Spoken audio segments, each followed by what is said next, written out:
Bismillahirrahmanirrahim. Assalamualaikum warahmatullahi wabarakatuh. Alhamdulillahirabbil alamin. Wassalatu wassalamu ala asyrafil anbiya'i wal mursalin wa ala alihi wa ashabihi wa man tabi'ahum bi ihsan ila yaumil din.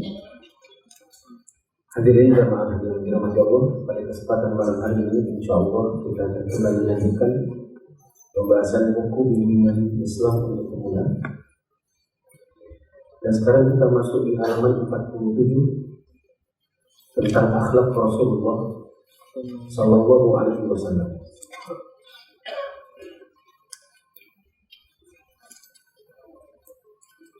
Disebutkan oleh penulis di sini serangkaian contoh-contoh akhlak Rasulullah Sallallahu Alaihi Wasallam. Tapi karena buku ini adalah buku yang ringkas, maka dia hanya menampilkan contoh akhlaknya dengan tidak membawakan dalil-dalilnya. Adapun dalil-dalil untuk lebih lengkap atau bisa merujuk kepada buku-buku yang berkenaan dengan akhlak Rasulullah SAW atau minimal artikel-artikel yang banyak disebutkan tentang beliau dan akhlaknya di dalam kehidupan keseharian. Penulis berkata, akhlak Rasulullah SAW adalah Al-Quran. Ini aslinya perkataan Aisyah radhiyallahu anha, istri Nabi, yang berkata, "Kana khuluquhu Al-Quran." Ketika ditanya tentang akhlaknya Nabi SAW, maka Aisyah mengatakan, akhlak Nabi itu Al-Quran. Ini segala bentuk kebaikan yang terdapat pada Al-Quran ada pada diri beliau. Makanya Allah Subhanahu wa Ta'ala memberikan persaksian tentang akhlak Nabi. Kata Allah Subhanahu wa Ta'ala di surah Al-Qalam, "Innaka la'ala khuluqin 'azim." Allah bilang tentang Nabi Muhammad, sesungguhnya engkau betul-betul berada di atas akhlak yang agung. Allah juga mengatakan, "Laqad kana lakum fi Rasulillahi uswatun hasanah liman kana yarjullaha wal yawmal akhir wa dzakara Allaha katsiran." Sesungguhnya betul-betul terdapat suri tauladan yang baik pada diri Rasulullah SAW bagi siapa yang mengharapkan pertemuan dengan Allah dan hari akhir, dan mereka banyak menyebut Allah. Beliau Nabi SAW paling jujur ucapannya. Saya pernah sebutkan bahwa jujur itu artinya sama antara yang diucapkan dengan yang menjadi kenyataan. Apabila seseorang menyebutkan sesuatu yang dia tahu tidak sesuai kenyataan, berarti dia berdusta, lawan dari jujur itu sendiri. Dan Nabi SAW tidak pernah berdusta, bahkan dalam bercanda. Disebutkan di sini Nabi paling memenuhi tanggung jawabnya. Bila Nabi memiliki sebuah tanggung jawab, maka beliau menyampaikannya. Beliau menunaikannya. Beliau paling lembut akhlaknya dan paling mulia pergaulannya. Beliau lebih pemalu daripada garis bimbingan. Beliau rendah hati dan banyak tafakkur, tidak keji dan pengutuk, tidak membalas kejahatan dengan kejahatan, akan tetapi memaafkan dan memaklumi. Cuma yang terbaik Allah, mari kita coba cocokkan satu persatu dengan diri kita.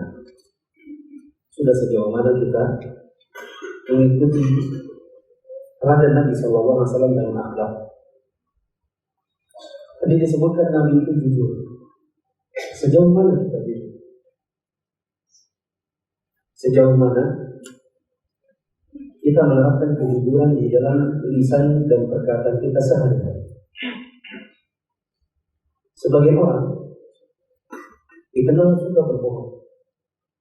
Kalaupun tidak dikenal, maka minimal dia tahu dirinya itu pembohong. Waktu daurah dan 1-2 minggu yang lalu, yang libur beberapa minggu di sini, saya ikut daurah dan tentang jarah at-ta'dil. Ilmu cabang dari ilmu hadis yaitu ilmu jarah dan ta'dil. bagaimana menjarah seorang perawi dan bagaimana mentakdir dia. Sebagian perawi hadis itu ada yang dikenal sebagai kadzdzab, seorang pendusta yang sering meskipun baru cuma satu kali diketahui bahwa orang ini berdusta atas Nabi SAW, mengada-ngadakan hadis yang tidak pernah Nabi SAW sebutkan. Di bagian akhir ada sebuah nasihat dari Syekh Ziyad Al-Abadi yang mengajarkan kitab ini. Beliau mengatakan, cobalah kalian berpikir bagaimana profil kalian dikenal di masyarakat. Karena sebagian orang, sebagaimana kita pelajari dalam ilmu jarh wa ta'dil ini, ada sebagian dari mereka yang sudah wafat 1000 tahun yang lalu dan sampai sekarang disebut namanya sebagai kadzdzab. Dia meninggalkan jejak namanya di dalam ilmu Islam, yaitu ilmu hadis, dicap si fulan sebagai kadzdzab. Karena memang ketika di masa hidupnya dia senang berdusta. Maka jadikan orang-orang yang jujur dan jangan meninggalkan jejak-jejak yang buruk sepeninggal kalian nanti setelah kalian mati. Ini di antara nasihat Syekh Ziyad Al-Abadi. Tadi disebutkan bahwa Nabi itu memenuhi tanggung jawab.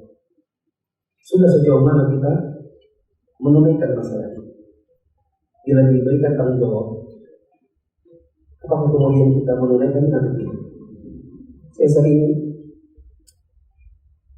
memberikan contoh misalnya dalam masalah utang. Antum punya amanah, bertanggung jawab manakala meminjam uang orang untuk mengembalikannya. Sejauh mana antum punya semangat untuk mengembalikan? Apakah sampai harus dikejar-kejar? Apakah ditanya-tanya? Ataukah antum sudah justru sebaliknya, jadi orang yang selalu setelah kalau ada kebetulan utang justru bersemangat untuk mengembalikannya, sampai-sampai yang punya uang berkata, biasanya yang minjam dan dikejar sama antum si yang punya uang yang tidak. Jadi karena selalu bertanya di mana saya bayar hutang, atau di mana saya bayar hutang. Jangan sampai antum meninggalkan sebuah hutang, sadar atau tidak sadar, kemudian orang berkata, kalau kamu bermuamalah secara tidak tunai dengan si fulan, maka jangan mau. Nanti bisa jadi uangmu hilang, bisa jadi barangmu tidak kembali. Dan saya sering mendapatkan, dan tentu sangat disayangkan, ada sebagian ikhwan yang dikenal kalau bermuamalah dengan dia, maka biasanya tidak ditunaikan amanah. Bahkan jangan dikatakan sebagian dari pun demikian. Ada seorang bapak-bapak yang datang kepada saya dan berkata, saya kenal Ustaz di Balikpapan, fulan. Sebagian disebutkan namanya, sebagian tidak disebutkan namanya. Dia katakan, dulu saya ini Ustaz suka jadi distributor minyak goreng. Kalau drop 1 drum, nanti uangnya nggak sampai 1 drum. Maksudnya harga 1 drum itu anggaplah misalnya 5 juta, nanti paling kembalinya 2 juta. Tapi karena Ustaz nggak enak lagi tidak sisanya. Kali drop lagi yang kedua, ketiga, lama-lama saya bilang, Ustaz maaf, saya nggak bisa lagi dropkan minyak goreng sama Ustaz. Soalnya uangnya nggak kembali. Peraturannya sekian, totalnya sekian, datangnya dengan sekian. Nabi SAW lembut akhlaknya dan mulia pergaulannya. Dia menjaga diri untuk bergaul dengan orang-orang yang mulia juga. Ada perkataan orang Arab, as-sahibu sahib. As-sahibu sahib. Sahib itu menarik, teman itu mengajak antum. Maka tinggal pilih antum yang baik, dan antum menarik teman antum yang baik, atau teman antum buruk, baru antum ditariknya kepada yang buruk. Ada sebagian akhwat, mungkin ada di belakang sana, ada yang cerita kepada istri saya. Dulu punya teman-teman akrab, teman arisan, teman ngeceng, teman mejeng, waktu zaman-zaman belum berjilbab. Pasca berjilbab, mulai menjauh teman-temannya. Sebenarnya sedih juga karena kami teman dari SMA. Tapi gimana ya, sekarang sudah agak jauh. Istri saya cerita kepada saya, lalu saya bilang sama dia, itu adalah sebuah sunnatullah dalam pertemanan. Dalam pertemanan, Anda hanya akan nyambung dengan yang memang punya kesamaan. Setelah kesamaan itu hilang, maka pilihannya cuma antum menariknya atau antum ditariknya. Kalau tidak bisa saling menarik, maka pisah setelahnya. Dulu kesamaan adalah sama-sama suka arisan, sama-sama suka meeting di Melawai, sama-sama gak pakai jilbab. Sekarang setelah berada, tentu bukan tempat yang cocok bagi seorang akhwat berjilbab besar untuk duduk-duduk di Melawai. Maka ada kesamaan yang hilang di situ. Dulu sama-sama tidak berjilbab, setiap ketemu panjang rambut baru. Setelah yang satu berjilbab, sedangkan yang satu tidak, maka ada kesamaan yang hilang. Maka pilihannya tadi, tarik atau ditarik. Bila tidak bisa saling menarik, berarti harus pisah. Di sini disebutkan Nabi lebih pemalu dari gadis pinggiran. Dan malu ini termasuk cabang iman. Sebagaimana Nabi SAW sebutkan, wal hayal syu'batun minal iman. Malu itu adalah cabang dari iman. Apabila seseorang tidak memiliki iman, maka ini menunjukkan bahwa imannya kurang sempurna. Termasuk menunjukkan kesempurnaan iman seseorang manakala dia malu mengerjakan sebuah perbuatan tercela di hadapan umum khususnya. Disebutkan di sini Nabi itu rendah hati dan banyak tafakkur. Rendah hati dan banyak tafakkur. Banyak tafakkur maksudnya adalah sering memikirkan diri sendiri. Memikirkan dalam artian baikkah dirimu, sudah baikkah amalanmu, merenungi berbagai nikmat yang Allah berikan kepada dirinya. Dan ini perlu hendaknya kita jadikan amal sehari-hari. Di salah satu kajian saya pernah sebut bahwa akhlak Nabi dibandingkan kita tentu bagikan langit dengan bumi. Tapi tetap ada harapan meskipun tidak sampai di langit, minimal di atas pohon kelapa. Sering bilang seperti itu. Kita tidak akan pernah nyampe dengan akhlaknya Nabi yang selangit. Tapi meskipun tidak bisa selangit, paling kita harus ada menjejak ke arah pohon kelapa.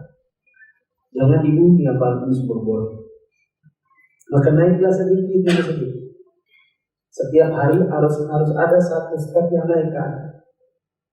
Kita melihat pohon kelapa itu, untuk bisa naik ke atas kan perlu ditebang sedikit-sedikit. Batangnya itu ada yang dicoak untuk jadikan pijak. Dan setiap hari harus ada yang dicoak dari pohon kelapa itu, yang untuk berjejak ke atas. Coak lagi satu, jejak ke atas. Terus lakukan itu setiap hari. Zaman yang dirahmati Allah disebutkan di sini, Nabi itu tidak berdiri dan tidak kemudian, tidak suka mengumpat. Nabi tidak pernah membalas kejahatan dengan kejahatan, tapi memaafkan dan memaklumi. Tapi bedakan juga antara membalas kejahatan dengan kejahatan dengan memberikan hukuman yang tepat untuk orang yang melakukan kejahatan. Tidak mesti semua hal dimaafkan. Dan ini disebutkan para ulama yang disebut dengan hikmah. Apa namanya? Apa sih hikmah itu? Sebagian orang mengatakan hikmah itu bijaksana. Sebagian mengatakan hikmah itu lemah lembut. Yang benar, hikmah itu artinya menempatkan sesuatu pada tempatnya. Ada kalanya kita tidak melemah lembut, dan itu hikmah justru. Ada kalanya kita tidak memaafkan, tapi justru memberikan hukuman yang sesuai. Dan inilah hikmah. Saya beberapa kali di sebagai kajian saya beri contoh. Misalnya di subuh Ramadan, ada anak-anak SD, SMP, atau maksimal SMA, ngebut-ngebutan di dekat kelas. Subuh-subuh mereka trek-trekan. Lalu kemudian misalnya menabrak pejalan kaki, menabrak mobilnya orang, atau menabrak manusia. Apakah luka atau meninggal dunia? Maka yang hikmah itu adalah jangan dimaafkan. Maaf Bu, maaf Pak. Ya sudah, tidak apa-apa. Lain kali hati-hati ya. Ini bukan hikmah. Karena tidak menempatkan hukuman pada tempatnya. Insya Allah mereka akan berubah. Yang benar adalah panggil orang tua, suruh berikan ganti rugi yang sesuai. Misalnya untuk pengobatannya. Kalau perlu panggil polisi sekalian. Bila pun harus dipenjara 1-2 malam agar ada efek jerah. Ini lebih baik. Contoh yang lain guru mendapati muridnya mencontoh. Maka yang hikmah itu bukan memaafkan. Jangan antum mentang-mentang itu. Nabi itu tidak membalas kejahatan, tapi memaafkan. Kamu nyontek ya? Iya Bu, ya sudah berapa. Jadi tegasnya. Yang benar adalah kamu nyontek ya. Sebagai bentuk memaafkan, sebagai bentuk hikmah untuk tepatkan hukuman pada tempatnya. Sini tegasnya. Kenapa Bu? Kamu dibatalkan ujiannya. Ada tegasnya. Suruh keluar dari kelas. Itu yang benar. Sebutkan juga beliau tidak menolak siapapun yang meminta sesuatu kebutuhan, kecuali memberikannya atau menolaknya dengan kata-kata yang halus. Kalau seseorang meminta kepada kita, maka imma beri, imma tolak dengan lemah lembut. Misalnya ada peminta-minta, kita lihat memang dia sepertinya orang yang membutuhkan. Dilihat dari fisiknya dia sudah tua. Nampaknya kalau disuruh bekerja tidak lagi kuat. Dan kemudian dia minta, maka bisa jadi antum memberikannya. Saya kira-kira kelas 6 SD. Di zaman SD dulu ada mbah-mbah jualan panis depan rumah. Setelah mulai besar, mbahnya sudah tidak pernah lagi, maksudnya yang besar saya, mbahnya tidak pernah lagi jualan panis. Oh, karena mbah itu sakit. Kemudian suatu hari, mbah lakinya, maksudnya suaminya, datang ke atas rumah dan berkata, Assalamualaikum, kebetulan saya di luar, saya jawab salam mbah. Terus mbahnya bilang, mau minta mie. Minta, karena tidak ada makanan. Kemudian saya panggil bapak saya, kemudian bapak keluar dan saya lupa yang dibeli, apakah mie, apakah beras, tapi saya ingat bapak saya bertanya, kenapa enggak? Kemudian dia bilang tidak ada makanan. Maka diberi, karena orang seperti ini sudah tidak mungkin lagi kalau kemudian kita tolak. Tapi bagaimana kalau yang kita minta adalah nomen? Itu lagi duduk makan, lalu yang lewat nomen. Kalau dikasih, berarti genjrengannya tambah. Karena dia merasa genjreng nyanyi 1-2 lagu meskipun pas dapat duit. Kalau dikasih, malah tambah musiknya. Maka yang baik adalah ditolak. Tapi tolaknya dengan halus. Misalnya hanya dengan memberi isyarat dengan tangan atau telapak tangan. Lebih bagus lagi kalau nanti disuruh duduk, kemudian nanti bilang musik itu haram.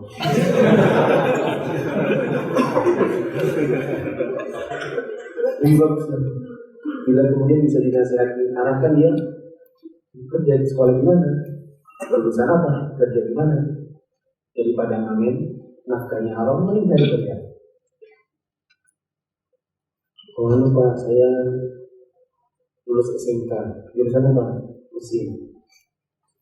Kamu punya handphone, coba kita minta nomor teleponnya. Siapa tahu suatu hari ternyata mendapatkan jalan untuk dia daripada dia ngamen terus.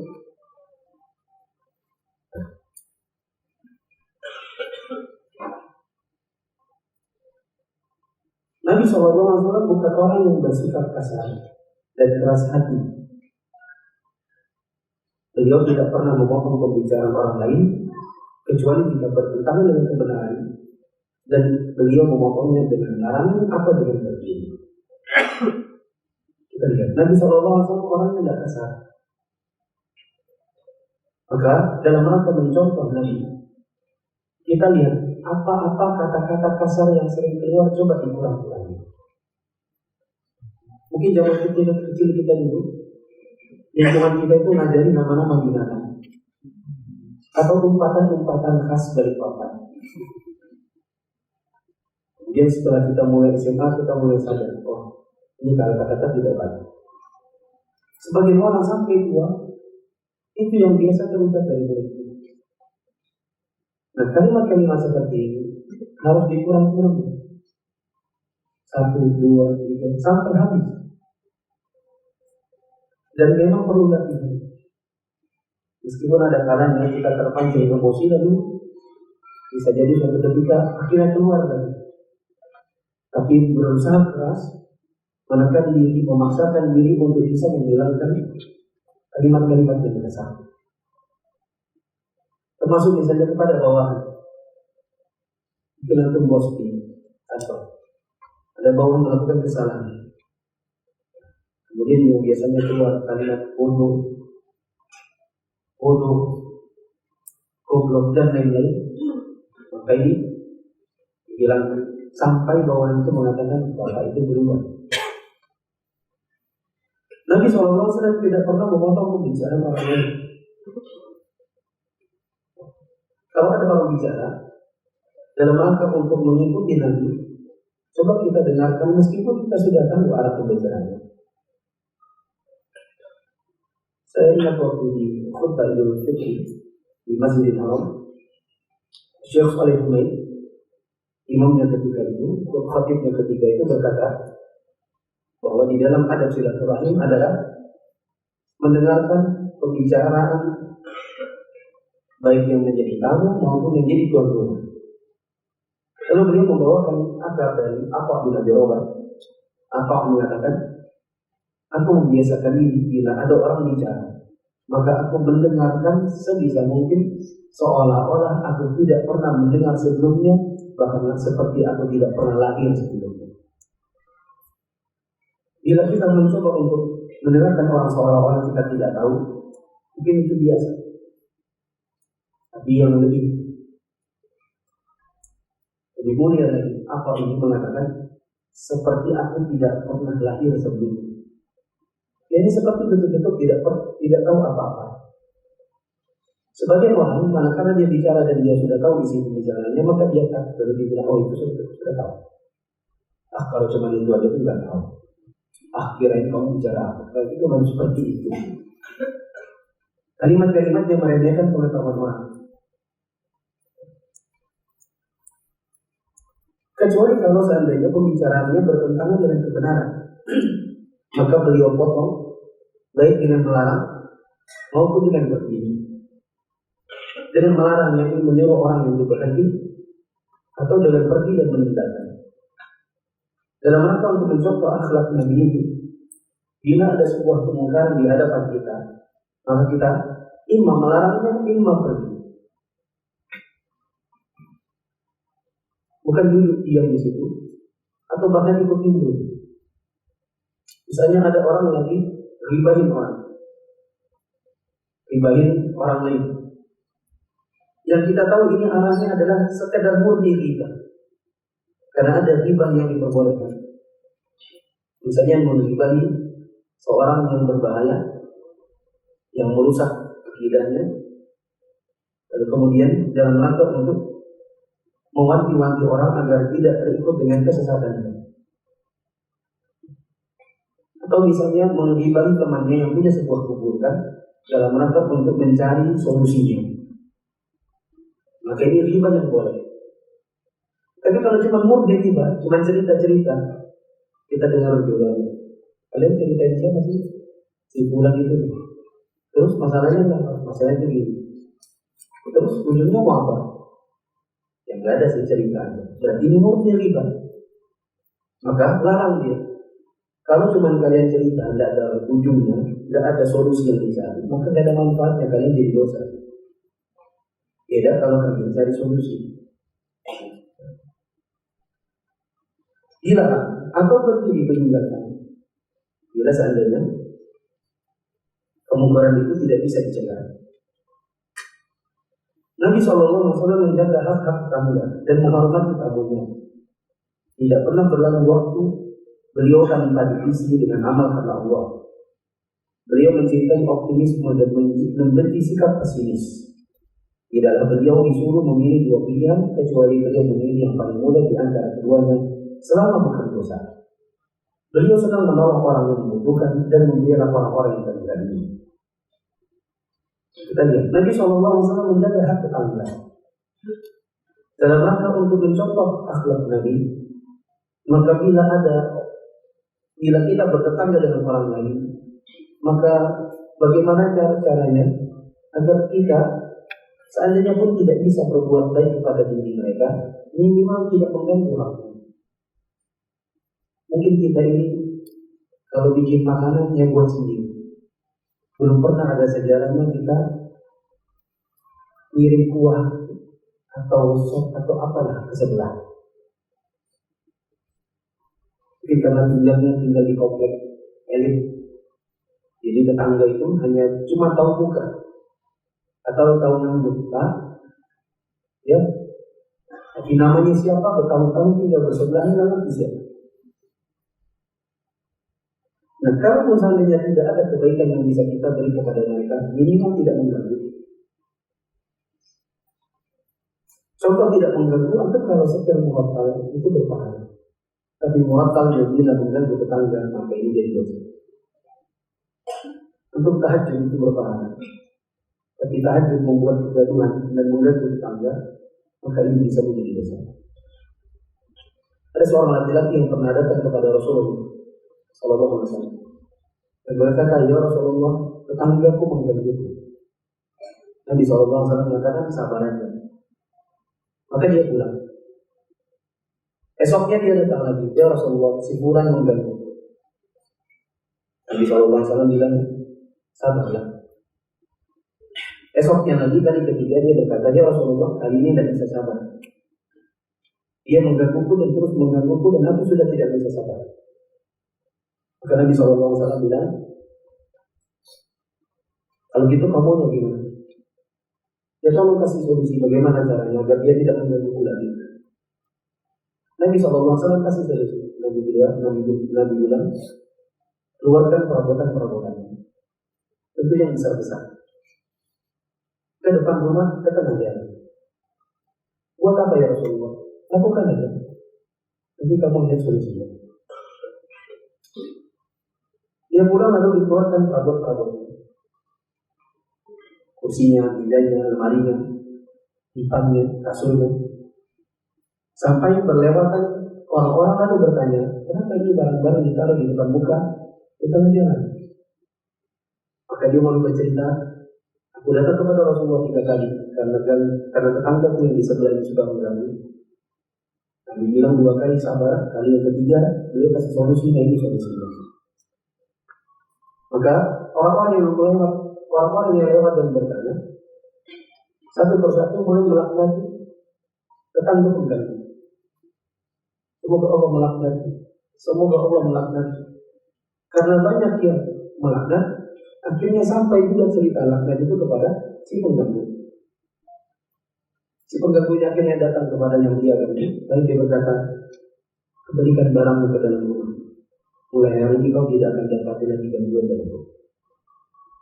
Ini menunjukkan bahwa orang yang mengganggu tetangganya itu boleh dilaknat. Tapi ada pun solusi yang diajarkan Nabi, kalau di zaman ini jangan dilakukan. Itu keluarkan insya Allah hilang.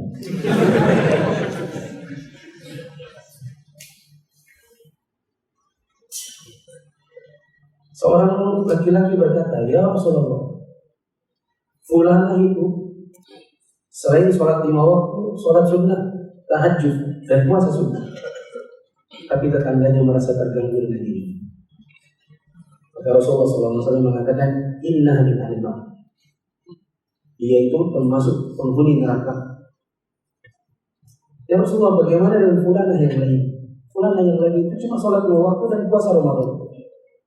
Dia jarang sholat sunnah dan dia jarang puasa sunnah. Tapi tetangganya senang dengan dia karena dia tidak pernah mengganggu dan sering memberikan kebaikan. Maka Nabi SAW mengatakan, "Inna min ahli jannah." Itu wanita penghuni surga. Tapi bukan berarti juga kemudian kita mencukupkan diri dengan sholat 5 waktu dan puasa Ramadan, gak pernah sholat sunnah sama sekali. Dengan alasan suka ngasih kolak ke sebelah, suka ngasih ikan ke sebelah.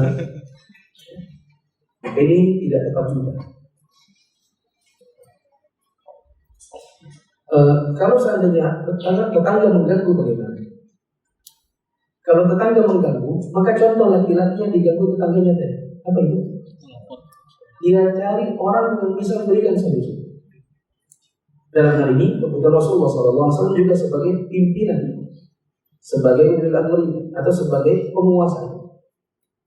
Selain sebagai nabi, sebagai rasul, dan beliau juga berkuasa. Adapun kita di zaman ini, kita bisa lapor dengan orang yang kira-kira punya posisi yang bisa memberikan solusi atau menjembatani dengan si pengganggu. Misalnya kalau kita di zaman ini minta di mediasi oleh Pak RT, datangi Pak RT baik-baik, bilang Pak RT saya minta tolong untuk dijembatani dengan si fulan, tetangga saya sebelah rumah. Kenapa dia? Dia kalau buang sampah mesti buang sampahnya depan rumah saya. Saya sudah sering tegur, kenapa kamu buang sampah di tempatku? Iya, soalnya biar yang bayar tempatmu aja. Itu nggak perlu bayar. Misalnya seperti itu. Atau si fulan itu punya anjing, ya anjingnya tidak dia lantar. Jadi kadang dia mengejar anak-anak saya. Anak saya mau pulang sekolah, mesti saya jemput dulu di ujung gang. Karena takut kalau mau pulang, karena anjingnya itu berkeliaran depan rumah. Jadi Pak RT-nya wajib untuk memediasi. Cuma masalahnya lagi kadang-kadang Pak RT-nya lah yang justru seperti itu. Dia yang mengganggu.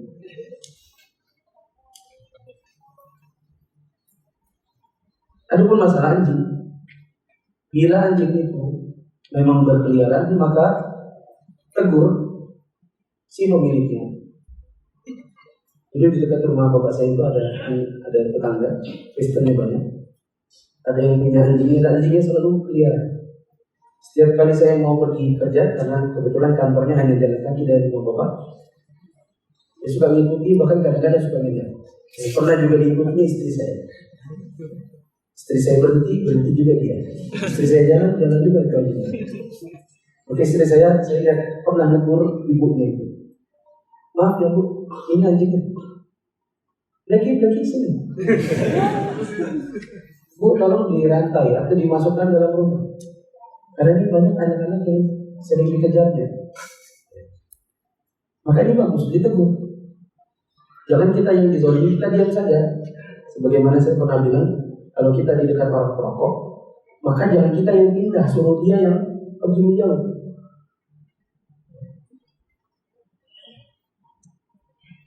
Adapun jika anjing itu betul-betul sudah lewat batas, maka boleh dibunuh. Kata Syekh Utsaimin, seandainya ada anjing, dia berbahaya. Entah karena dia rabies atau dia suka mengejar dan menggigit dan tidak dipelihara, maka boleh dibunuh. Tapi jangan dibunuh dengan racun, karena racun itu bisa nggak langsung mati, menyiksa. Tapi bisa misalnya ditangkap lalu kemudian ditembak kemarin.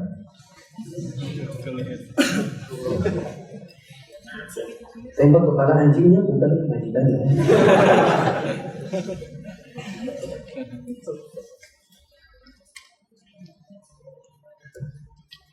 Tidak berlalu waktu tanpa diisi dengan amalan.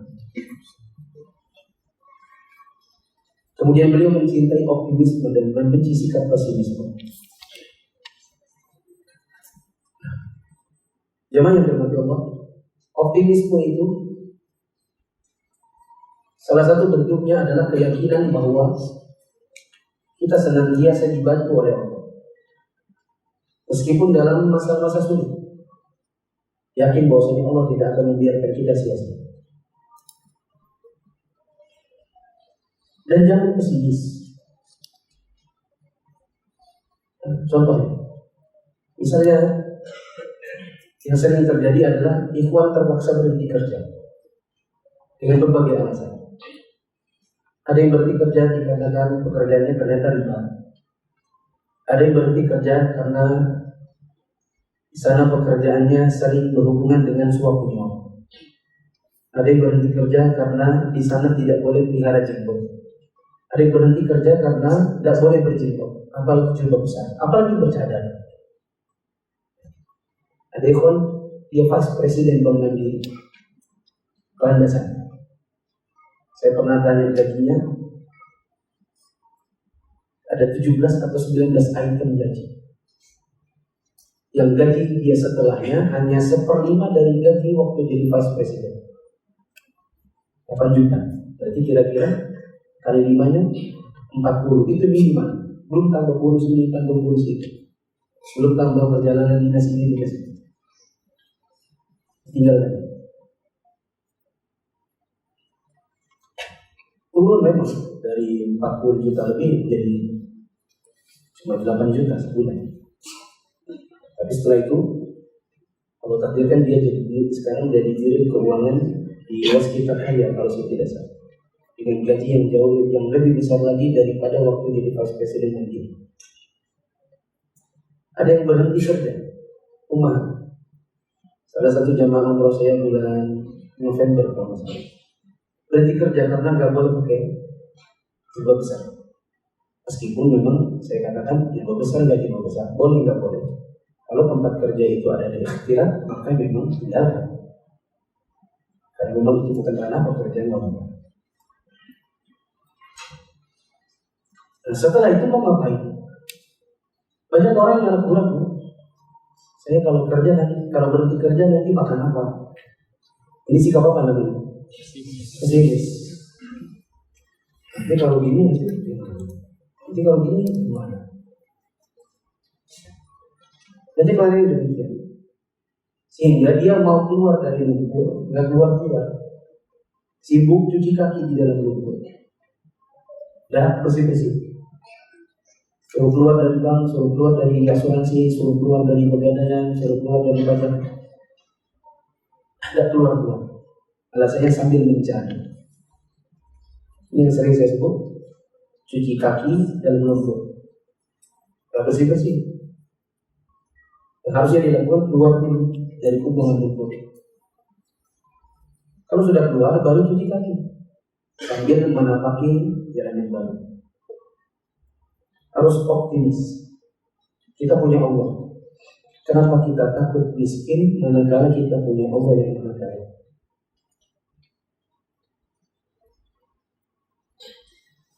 Nabi SAW, beliau kalau mendapati dua pilihan, maka beliau pilih yang paling mudah selama bukan dosa. Dipilih yang paling mudah selama bukan dosa. Bisa dengar ya? Investigasinya cerita sedikit. Waktu etika Ramadan kemarin, semoga kapan-kapan bisa juga. Duduk bersebelahan dengan kami jamaah Indonesia. Satu orang Yaman, satu orang Mesir, satu orang Suriah, dan satu orang Tunisia. Ini saya dengan jamaah 26 orang laki-laki. Di sebelah kami ada 4 orang Arab dengan kebangsaan yang berbeda. Datang satu, lalu satu, lalu satu, lalu satu. Suka ngamatin kami kalau wudu, misalnya lagi kesusahan untuk wudu di luar, kami wudu di dalam. Terus lama-lama terjalin komunikasi. Orang yang kali terakhir datang itu orang Tunisia. Itu bapak-bapak tidak punya jenggot. Kemudian melihat kami semuanya berjenggot. Akhirnya terjadilah dialog tentang jenggot. Lalu dia singgung, tapi kan ada hadis. Saya lupa arah pembicaranya dari mana. Yang jelas tiba-tiba dia menyinggung. Bukankah ada hadis? Utlubul ilma wal bisir. Tutlah ilmu sampai ke negeri Cina. Maka Yusulia berkata, itu bukan hadis. Yang Indonesia berkata, oh, kamu jangan sembarangan. Itu hadis. Maka Yusulia berkata, coba kamu tanya sama Syekh Indonesia ini. Maksudnya saya. Karena dia tahu saya pembimbing 26. Isalah Syekh. Syekh man ada di Indonesia. Ada Syekh. Saya tanya, untuk berilmu wal bisir. Ahu hadis? Saya berkata, laisa bi hadis. Bukan hadis. La ya akhi, hadis. La ya akhi, itu hadis. Terus saya mengatakan, in kana haditsan faqul rawahu man. Kalau itu adalah hadis, maka coba sebutkan itu hadis riwayat siapa. Walau kana di barnamij atau bil mawqi, is'al Syekh Qurbi. Kalau seandainya itu hadis, maka sebutkan itu riwayat siapa, meskipun kau tanya dengan menggunakan software atau aplikasi atau website atau tanya sama Syekh Qurbi. Setelah dicari, dia tidak ada. Ini saja hadis. Amal hadis, ada punya hadis itu adalah waqful liha wa qash syawal. Kebetulan nyambung, maka saya langsung aja sambung. Ini Bapak jenggot, maka saya berkata, yang hadis itu adalah biarkan jenggotmu dan pendekkan kumismu. Itu benar. Berlanjut pembicaraannya sampai dia berkata, saya seumur hidup tidak akan pernah menjaga jenggot. Bukankah Nabi SAW, dari dia bukan masalah ini, dikatakan. Bukankah Nabi SAW bila ada dua pilihan, beliau memilih yang paling mudah? Kata dia. Ya. Saya bilang, nah, khuyra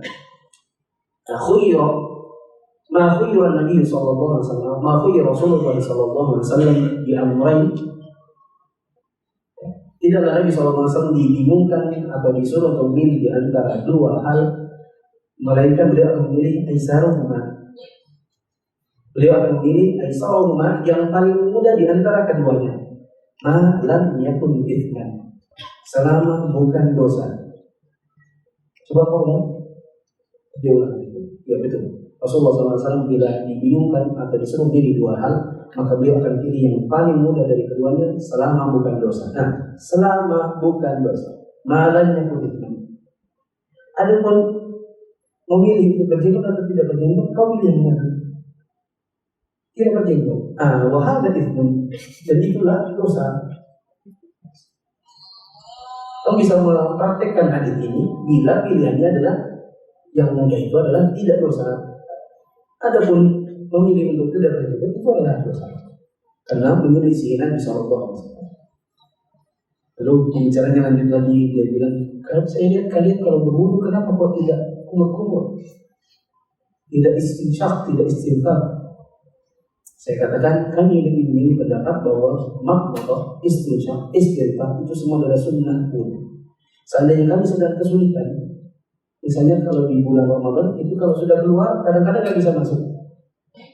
Kalau sudah ketika Ramadan bisa keluar dan bisa masuk, maka kami terpaksa wudu di dalam. Sementara di dalam kalau lagi nggak mau kresek, terpaksa nggak bisa kumur-kumur. Jadi kami membatasi diri, mencukupkan diri dengan wajib-wajib dan rukun-rukun wudu. Tapi sunnah ya akhi. Kalau saya katakan ya akhi, sunnah dan tidak berdosa silakan ditinggalkan. Sedangkan jenggot.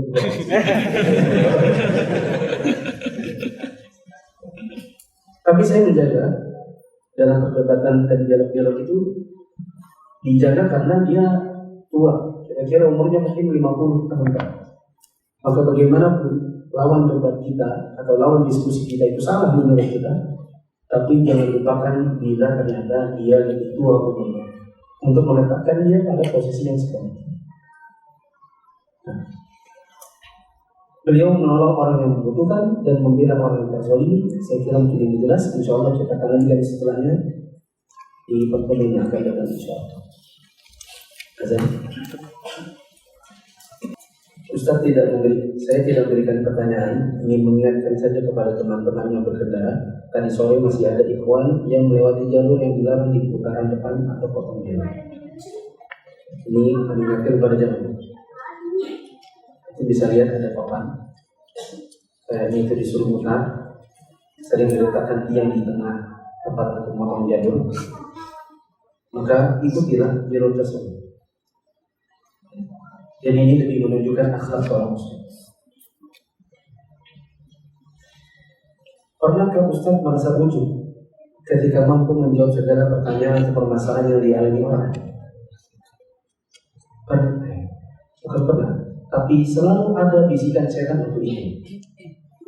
Karena kita mukmin, syaitan akan senantiasa membisik-bisikan sesuatu pada diri kita.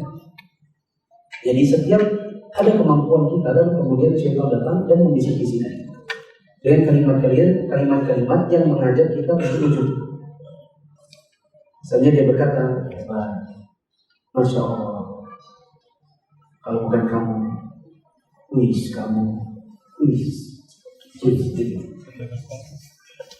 dan itu adalah karena kita seorang mukmin.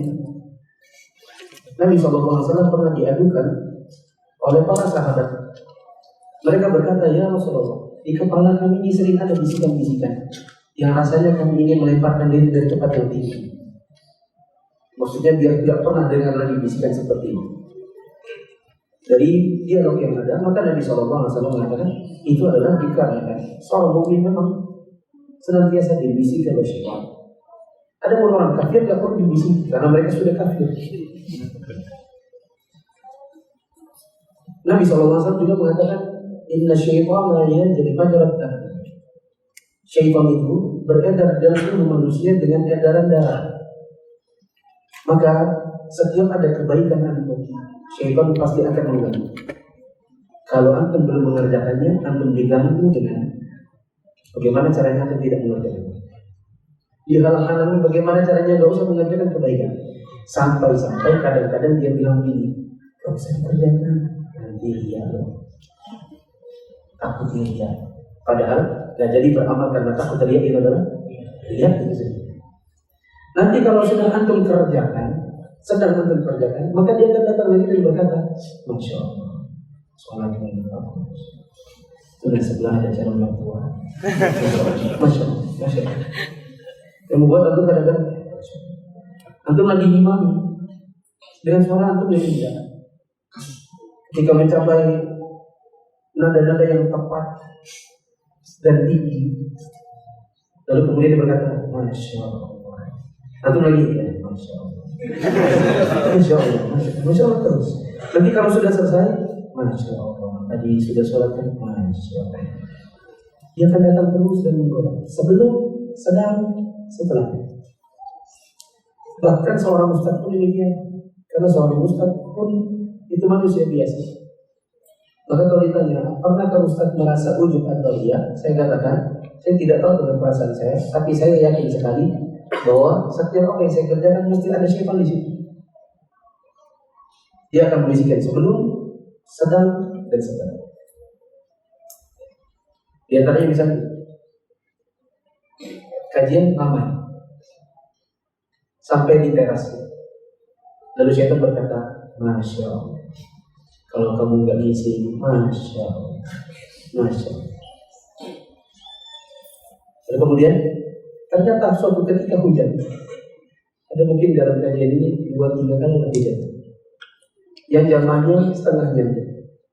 Syaitan mengatakan, tuh kan, harusnya tadi nggak usah ngisikan dia. Yang datang setengahnya aja. Ini tadi di rumah aja dapat kosong. Datang lagi sih. Dia gangguin. Itulah apabila seorang menjadi seorang mukmin. Maka di sini ditanyakan, bagaimana cara mengatasi atau mengontrol perasaan seperti itu? Jawabannya adalah gak usah didengarin.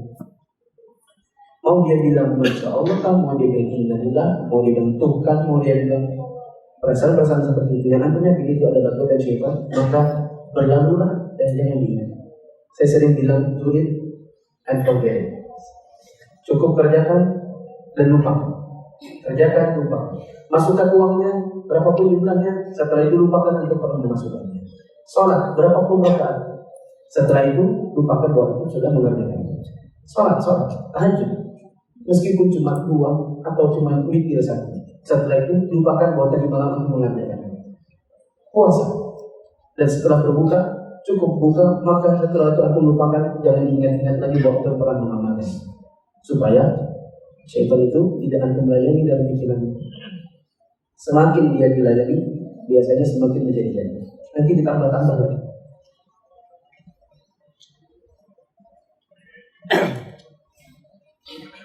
Sahabat saya bau badan, hanya saja saya sungkan untuk menegur. Jangan sungkan. Tempatkan sahabat antum pada tempat yang tepat. Yaitu, kalau antum memang betul-betul sahabat, pasti antum akan menginginkan kebaikan untuk dirinya dan tidak inginkan keburukan untuk dirinya. Nabi SAW mengatakan, la yu'minu ahadukum hatta yuhibba li akhihi ma yuhibbu li nafsihi. Tidaklah seseorang itu beriman dengan sempurna sampai dia menyukai sesuatu untuk diri, untuk sahabatnya, untuk saudaranya, sebagaimana bila sesuatu itu ada pada dirinya. Maka jangan sungkan, tapi tegur. Tapi memang menegurnya pakai senyum. Di antara tegur pakai senyumnya adalah berdua-duaan. Jangan di hadapan orang. Iya, memang bau. Tapi panggil dia. Lalu kemudian langsung berikan solusinya. Apa solusinya? Misalnya waktu aku belum negur, aku sudah sediakan MBK, atau sudah sediakan reksonanya. Ini hadiah untukmu.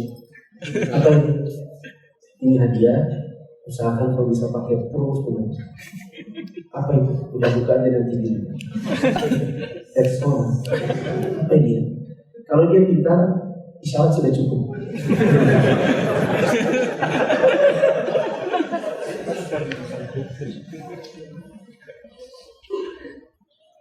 Ada di kelas istri saya itu, kan istri saya punya kelas-kelas. Nah, ada memang sebagian umat itu, kalau dia datang, orang suka, umat yang lain suka menutup hidungnya dengan jilbab-jilbab mereka. Lalu saya diceritakan istri saya bilang, bagaimana solusinya? Aduh, gimana ya? Kebetulan alhamdulillah salah seorang anak akhirnya memberi dibagi-bagi satu kantong, isinya ada pasta gigi, ada odol, ada Rexonanya, ada sabun mandinya, sampai ada puff. Itu puff apa itu loh, puff itu ya, yang buat sabunnya lebih banyak. Iya, puff itu lah. Dibagi-bagi. Dan semuanya dapat. Jadi kan tidak terlalu tentara siapa yang dimaksud. Semuanya dapat. Setelah itu umat itu baginya kepada guru tasir laki-laki. Yang tasir mufid kan ada 14 guru. Dibagi semuanya. Saya bilang ini jangan-jangan ada masalah begitu juga dilakukan. Maka dibagi-bagi. Tapi karena dibagi semua dapat, maka jadi tidak terlalu kelihatan siapa yang dimaksud. Coba kalau lagi rapat guru, tiba-tiba yang dikasih cuma 1. Subhanallahumma wa bihamdika asyhadu an la ilaha illa anta astaghfiruka wa atubu ilaik. Wassalamualaikum warahmatullahi wabarakatuh.